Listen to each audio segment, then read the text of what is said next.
சாதிவரி படுகொலையாகி ஆதிக்க சாதிவர்களால் படுகொலை செய்யப்பட்ட காளையன் அவர்களுடைய இறப்பினுடைய மர்மத்தை கண்டறிய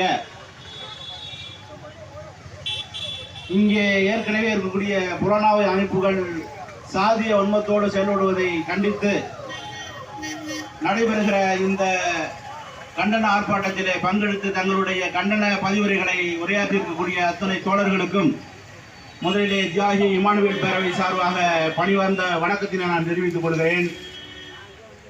இங்கே நடைபெறுகிற இந்த கண்டன ஆர்ப்பாட்டத்திலே தமிழ்நாடு முழுக்க ஏதாவது ஒரு வகையில் நடைபெறுகிற இந்த கொலைகளை, சாதியின் பேரால் நடக்கிற இந்த கொலைகளை திட்டமிட்டு மறைத்து ஏதோ ஒரு காரணத்திற்காக சந்தேக மரணம் என்று பதிவு செய்துவிட்டு அதை உடலை பெற்றுக்கொள்ள மறுத்தாலும் சில காலங்கள் இழுத்தடித்து விட்டு காலப்போக்கே அதை விட்டு சென்று விடுவார்கள் என்ற நம்பிக்கையிலேயே தொடர்ச்சியாக காவல்துறை சந்தேக மரணம் என்கிற வழக்கை பதிவு செய்து அதை நீர்த்து போக செய்யக்கூடிய வேலையை தொடர்ச்சியாக செய்து வருகிறார்கள். இது ஏதோ இங்கே இறந்த காளையன் அவர்களுக்கு மட்டுமல்ல, பல்வேறு காவல் நிலையங்களிலே இதே போன்ற ஒரு சம்பவங்கள் தொடர்ச்சியாக ஆண்டாண்டு காலமாக நடைபெற்று வருகிறது. இதற்கெல்லாம் என்ன காரணம் என்று சொன்னால், இன்னும் சொல்ல போனால் நிறைய பேசியாக வேண்டும், ஆனால் அதற்கான நேரம் இல்லை. நாம் குறிப்பாக எப்பொழுது நம்மளுடைய தற்கருவிகளை பேசி நம்மளுடைய போராட்ட குணத்தை கைவிட்டோமோ அதற்கு பிறகுதான் இது மாதிரியான படுகொலைகள் தொடர்ச்சியாக நடைபெற்று வருகிறது. எனவே நாம் ஒருங்கிணைந்து போராட வேண்டிய தேவையை உருவாக்க வேண்டும்.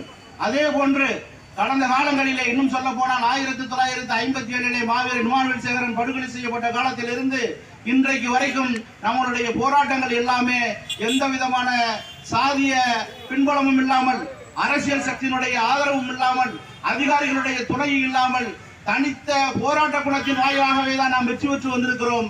அந்த போராட்ட குணத்தை முன்னெடுத்தால் மட்டுமே ஆதிக்க சாதி வெறிகளிடமிருந்து, அதிகார அமைப்புகளிடமிருந்து தன்னை பாதுகாத்துக் கொள்ள முடியும். எனவே இது போன்ற இந்த ஆர்ப்பாட்டத்தை நடத்துவதன் மூலம் நாம் ஒருங்கிணைந்த ஒரு மக்கள் சக்தியை உருவாக்க வேண்டும். அந்த மக்கள் சக்தியிலே முற்போக்கு இயக்கங்களை பூரா ஒருங்கிணைக்க வேண்டும் என்கிற செய்தியை சொல்லி, இந்த மாதிரியான இந்த படுகொலையை சாதியவர்களுக்கு ஆதரவாக செயல்படுகிற காவல்துறையை தொடர்ந்து கண்டிப்பதோடு நியாயமான ஒரு விசாரணை அமைப்பு மூலம் உண்மையான குற்றவாளிகளை கண்டறிந்து நடவடிக்கை எடுக்க வேண்டும் என்கிற செய்தியை தியாகி இமானுவேல் பேரவை சார்பாக வலியுறுத்தி விடைபெறுகிறேன். நன்றி.